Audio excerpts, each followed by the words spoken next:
Kuklinski's early years were plagued with a hair-trigger temper. If he had a problem, he solved it the only way he knew how. I was driving in Georgia one time, and we were riding down the road, and there was a couple of vans running around, and they were hooping and hollering there. I guess they were having a good old time and maybe drinking and whatnot.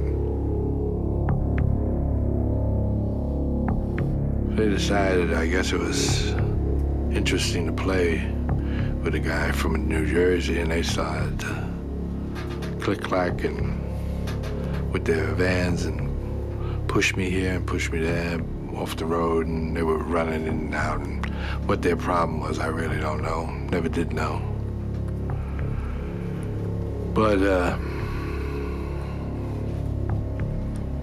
it came to a point where I got extremely mad about that, and but it was silly of me because I was away from home. I had no backing. I had no problem. I only had one weapon, which was in the trunk, which was a .357 with a hair trigger. So I stopped the car and got out, opened the trunk. I had the release and went in the trunk and took the .357 and just stood there. Now, apparently their eyesight mustn't be too good, because I don't think I'd walk up on a guy with a .357 standing by his side. But these fellas did.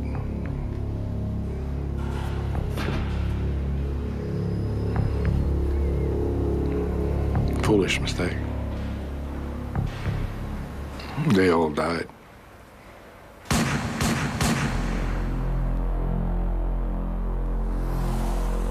And I didn't even know them. How many? There was a few of them. I reloaded. Killed every last one of them. Yeah. And that wasn't even one I wanted to do.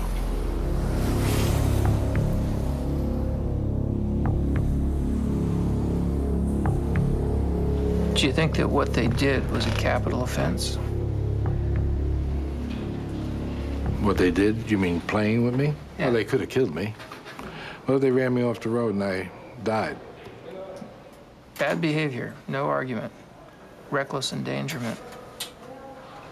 Reckless driving, host of bad things. Is it a capital offense they committed against you? Apparently. I did kill him. So to me, it must have been. Because when I had come to that point, and that point, that is the last point they come to. I don't back off once I go forward. Once I go forward and I take a gun, I do not back off. I didn't know how many they had. I didn't know what they had. They could have had guns. They could have had anything. They wanted to play with me. I didn't want to play. So we didn't play no more. And I would have taken whatever came. You almost made me mad. I know. What made you mad about that? I don't know, but you almost did. Can you figure out what it is? No. Try to look at it. Look at what made you mad there. I don't know. I think it must have been something you said. Yeah. Obviously, but I don't know what it was. Could it be that I was challenging you and it sounded judgmental? Could be.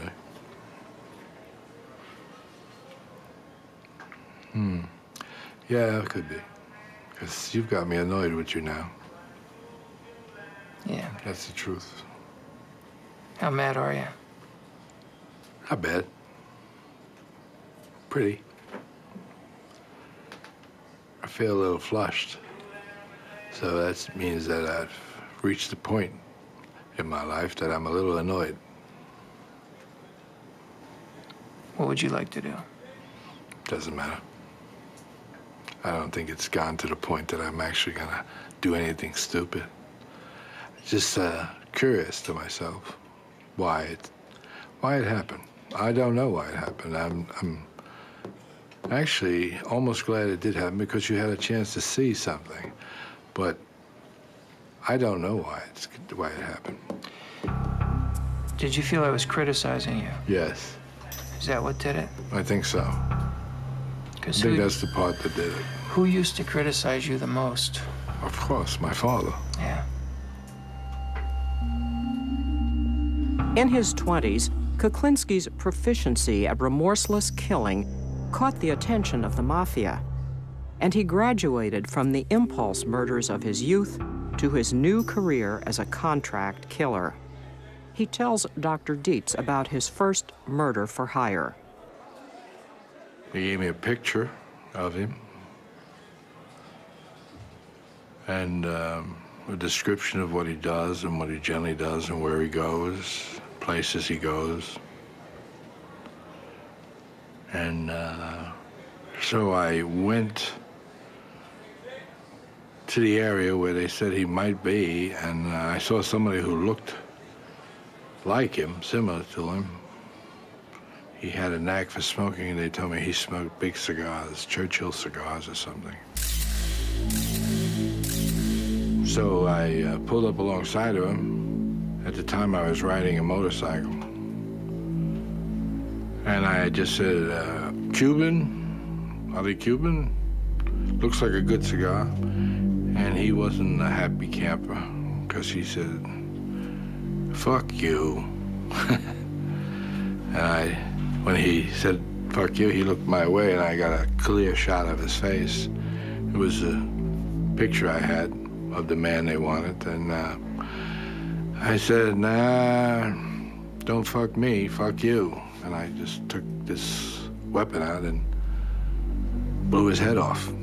It just disintegrated his,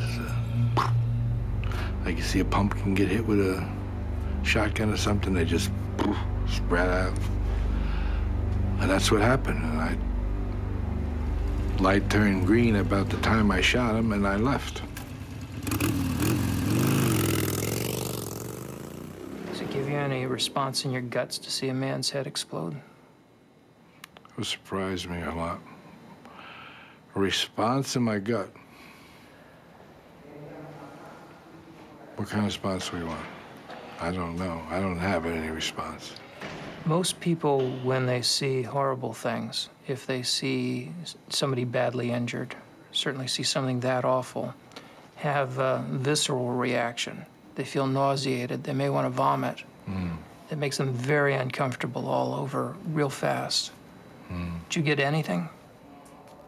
No, it's a good thing I didn't have to vomit, because then I would have had real problems on that motorcycle. But I didn't have that problem.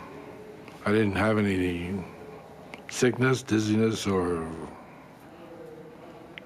upset stomach or anything like that. It helped you adapt and cope, not to care. Definitely. Not to care is much better.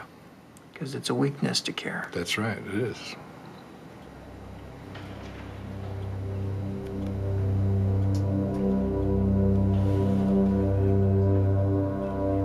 Then you have baggage. When you care, you can't just move. You have to worry. And you got something to lose. That's right.